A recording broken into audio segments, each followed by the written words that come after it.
مرحبا بكم على تيني سكول. نرجع مرة أخرى دونك مع الكور متاع لي سيركوي إلكتريك. كنا عملنا circuit LC, c'est-à-dire un condensateur initialement chargé avec une inductance pure. اليوم باش نبداو circuit RLC série en régime sinusoïdal, c'est-à-dire en régime forcé. Donc circuit هذا il est constitué donc d'un générateur BF, donc générateur BF, d'un résisteur, d'un condensateur et d'une bobine. Donc ici bien sûr le générateur BF il va alimenter ce circuit, c'est-à-dire pour avoir bien sûr ces couleurs, donc la connexion du circuit, donc on va relier le générateur BF au résisteur. Donc du résisteur on va passer à la capacité, donc de même de la capacité, c'est-à-dire du condensateur on va passer à la bobine, et de la bobine on revient au générateur. Donc ici de la bobine, donc on revient au générateur. Voilà donc notre circuit. Donc ce générateur BF il va délivrer une tension alternative sinusoïdale. U de t est égal à UM sinus oméga t plus phi U. Donc dans ce cas on va essayer de brancher l'oscilloscope pour avoir le résultat de notre expérience. Donc on va essayer de visualiser à l'aide de l'oscilloscope la tension aux bornes de résisteur.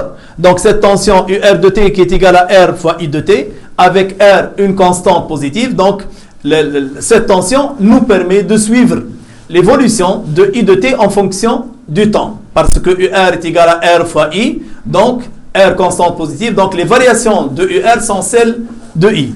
Donc, et de même, on va essayer de visualiser la tension aux bornes, bien sûr, du générateur BF. Donc voilà l'oscilloscope.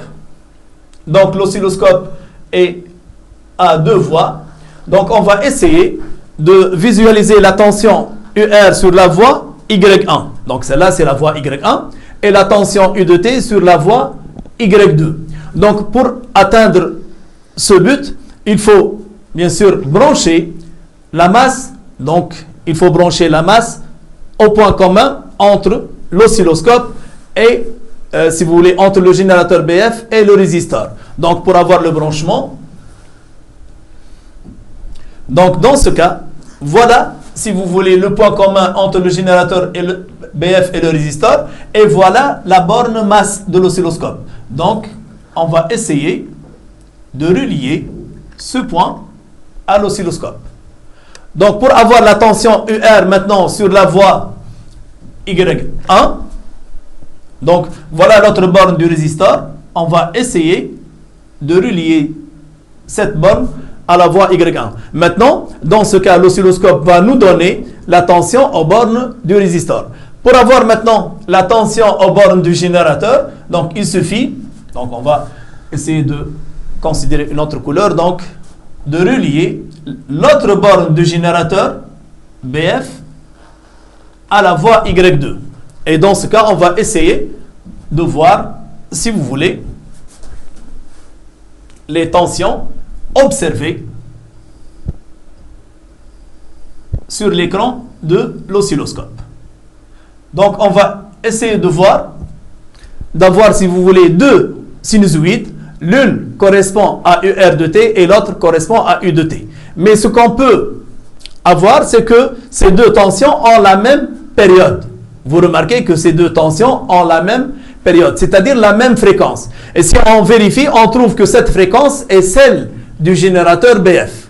C'est-à-dire la fréquence mesurée sur l'écran de l'oscilloscope, la fréquence du courant est égale à celle du générateur BF. On dit que le générateur BF a imposé son rythme d'oscillation, c'est-à-dire il a imposé le rythme d'oscillation au circuit. Pour cela, on dit que ces oscillations sont forcées. Donc ces oscillations sont forcées, pourquoi? Parce que la fréquence du courant, elle est égale à la fréquence de la tension, si vous voulez, exercée ou appliquée par le générateur BF. Donc voilà, si vous voulez, le côté expérimental de ce circuit.